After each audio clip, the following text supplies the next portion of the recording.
Everybody, Russ and the West Ham Network. Hope you're all safe and well. Hope your Monday's going well. Hope it's going well. Start of the week.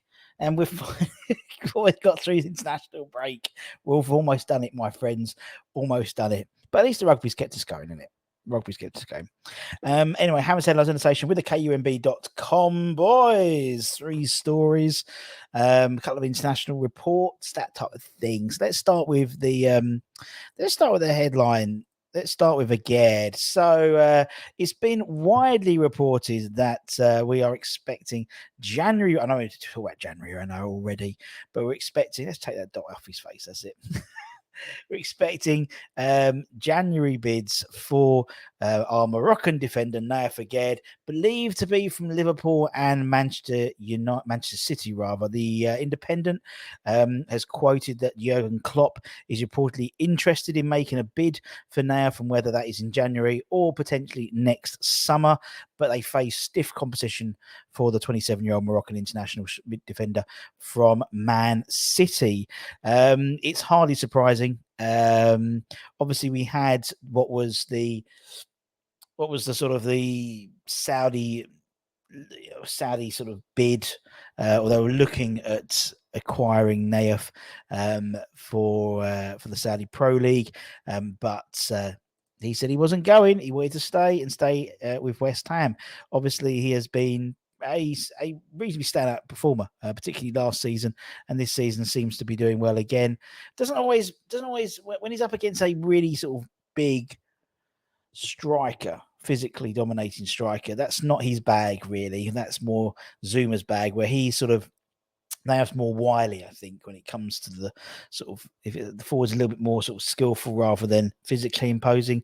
That's sort of his sweet spot in terms of who he's up against. Obviously, has been covering, when Emerson goes forward in terms of left wing back or left back position. Obviously, he plays more like a left wing. Naif does sort of drop in there. Arguably, his worst games last season were where he was forced to play on the right-hand side with Ogbonna playing on the left-hand side of a back two. But it's hardly surprising that he is going to be attracting some interest in January and next summer. But as I said, shows we're doing something good when the likes of Jurgen Klopp and Man City are circling around our players. Now, in terms of the internationals, Naif was meant to be on the international break, but obviously everything that's gone on with the devastating earthquake in Morocco meant obviously those games were postponed, obviously. But in terms of other hammers over the weekend, let's start with Maxwell Cornet. Do you remember him? Do you remember Max? He's still with the books of West Ham. He was included in the starting lineup for the Ivory Coast as the international side concluded their AFCON qualification campaign for 1-0 win.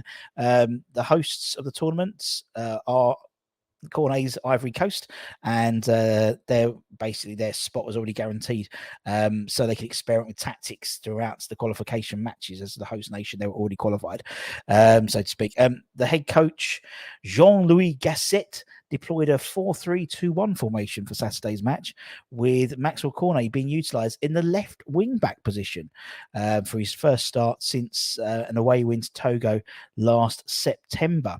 It was quite interesting, obviously, him playing a left wing back, but we know he can play that, but obviously seeing him play internationally. Don't forget also, do you remember when we signed Tilo Kehrer, and we were saying, and it was only when he played for Germany against England and he played as a right back that Moyes then employed him as a right back, and he was reasonably successful. We may need him, for example, on Saturday if the injury to Vladimir Sufal is particularly bad. I did that this morning, so go back and check that this morning.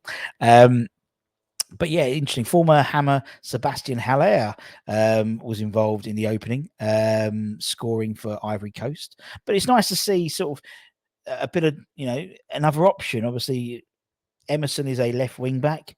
Really, he's not really a left back. He's a left wing back.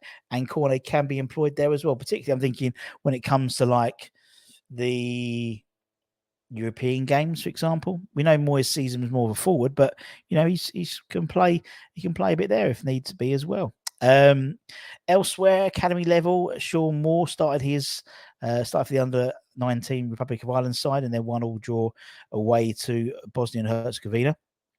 And as I said, Naif and Morocco were due to participate in their final qualifying fixture on Saturday evening, but the game was postponed because of the devastating earthquake that struck Morocco. And obviously, our thoughts are with everyone, and Naif and all the people of Morocco, obviously, at this very difficult time.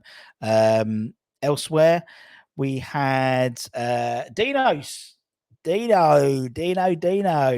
Obviously, he had a knock when we signed him, and Moisey said pretty much you'd see him back after the international break. Well, he's in fine form coming back into international break, as he was the star turn on Sunday, as he scored his first 2 goals for his country as Greece beat Gibraltar 5-0 in their UEFA qualified Group B match in Athens on Sunday.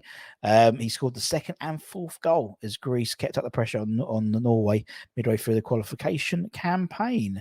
What first goal was hopefully will be straight out the West Ham training ground soon. Corner, absolute towering header. JWP is probably salivating at home, resting up from his injury, waiting to get back. Actually, he should be back today from Rush Green in terms of training. So hopefully he returns today. And Mavropanos, when he comes back from international duty, that's going to be 6'4" big boy. Oh yes, love it. They actually play.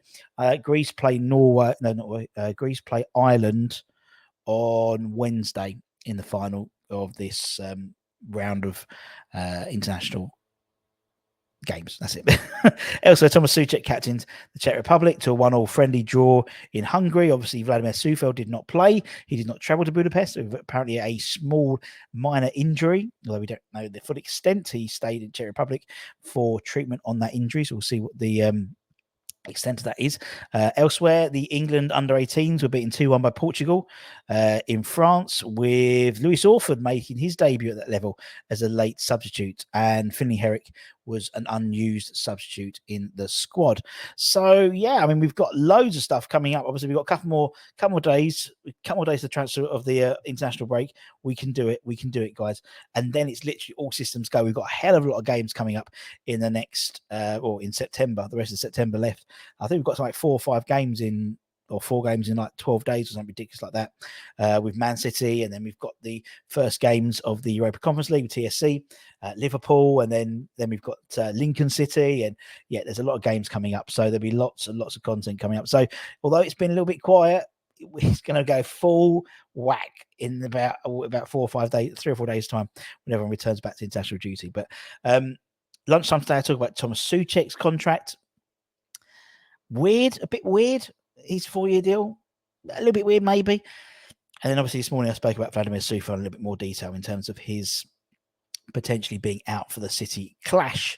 And that's it, my friends. So don't forget to check out theseatmybrand.com. And also don't forget to subscribe to the West Ham website, West Ham Network YouTube channel for all the good content. Maybe become a channel member, all that good stuff. And take care, stay safe, stay warm, and enjoy the last few days of the international break, my friends. Bye-bye.